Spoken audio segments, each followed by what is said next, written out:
Israeli সরকারের তথাকথিত জাতীয় নিরাপত্তা পরিষদের প্রধান ইসরায়েলি কর্মকর্তা স্বীকার করেছেন যে গাজা উপত্যকার বিরুদ্ধে মাসব্যাপী গণহত্যামূলক যুদ্ধের মাধ্যমে সরকার যে সমস্ত কৌশলগত লক্ষ্য অর্জন করতে চেয়েছিল তা অর্জনে ব্যর্থ হয়েছে।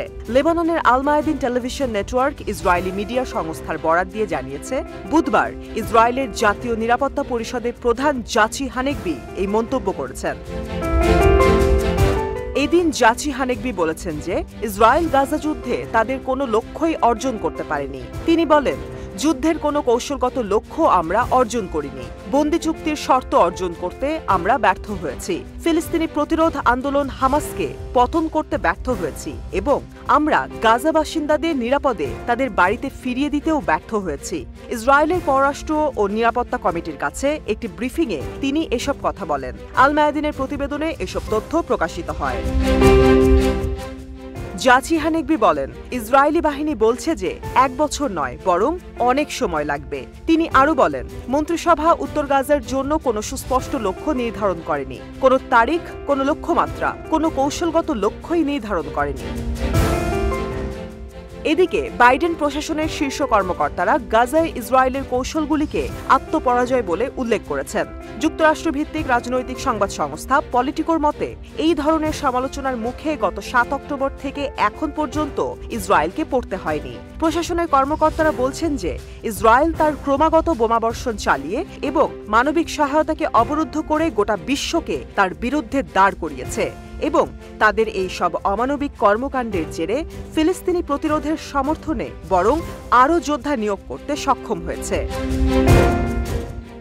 নাম প্রকাশে অনিচ্ছুক একজন সিনিয়র প্রশাসনিক কর্মকর্তা রাজনৈতিক সংবাদ সংস্থা পলিটিকোকে বলেছেন, আমরা চলমান সামরিক অভিযান এবং কৌশলগত যুদ্ধের পদ্ধতির মধ্যে সংযোগ স্থাপনে গভীর পর্যবেক্ষণকে উৎসাহিত করতে চাই।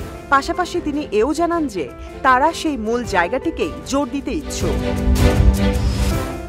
ওই কর্মকর্তা আরও উল্লেখ করেছেন যে জাতীয় নিরাপত্তা উপদেষ্টা জ্যাক সুলিভান গত সপ্তাহে ইসরায়েলের প্রধানমন্ত্রী বেনিয়ামিন নেতানিয়াহুর সাথে হামাসের বিরুদ্ধে একটি অর্জনযোগ্য এবং টেকসই সাফল্যের পরিকল্পনা করতে দেখা করেছিলেন। এদিকে মঙ্গলবার সিএনএনকে দেওয়া এক সাক্ষাৎকারে ইসরায়েলের প্রধানমন্ত্রী নেতানিয়াহু বলেন, আমাদেরকে হামাসকে নির্মূল করতে হবে, তা না হলে গাজার কোনো ভবিষ্যৎ নেই।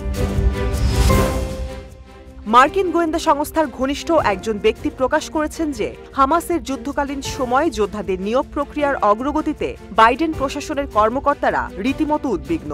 বর্ধিত যোদ্ধা সমন্বয় শক্তিশালী হয়ে উঠেছে হামাস এবং যা দীর্ঘ 7 মাস ধরে এই সংঘাতে টিকে থাকতে সাহায্য করেছে। ইসরায়েলের জন্য এখন সম্পূর্ণ বিজয়ের ধারণাটিও অসম্ভব হয়ে উঠছে, এমনটাই গত সপ্তাহে deputy secretary of state cart Campbell জোর দিয়ে বলেছেন।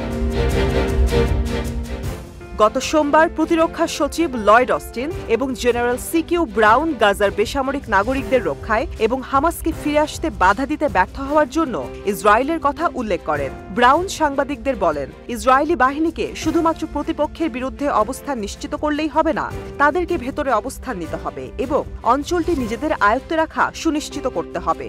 অন্যথায় প্রতিপক্ষ সেই অঞ্চলে পুনরায় জনসংখ্যা গড়ে তুলবে। তাই হামাসকে সামরিকভাবে ধ্বংস করা এবং পরাজিত করার লক্ষ্য পূরণ তাদের জন্য আরও চ্যালেঞ্জিং হয়ে দাঁড়াবে।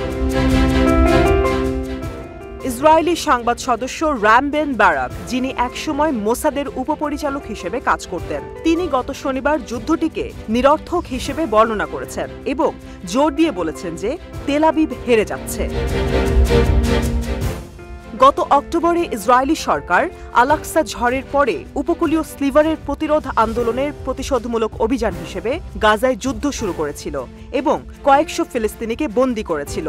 গাজায় নৃশংস সামরিক হামলায় এ পর্যন্ত অন্তত 35,709 জন নিহত হয়েছে, যাদের বেশিরভাগই নারী ও শিশু। তবে দীর্ঘ 7 মাস ধরে চলমান সংঘাতের এ পর্যায়ে খোদ ইসরায়েলের ভেতরেই তাদের চলমান এই যুদ্ধকে নিরর্থক মনে হওয়ায় ইসরায়েলের ভবিষ্যৎ ঠিক কোন দিকে মোড় নিচ্ছে সেটাই এখন চিন্তার বিষয়।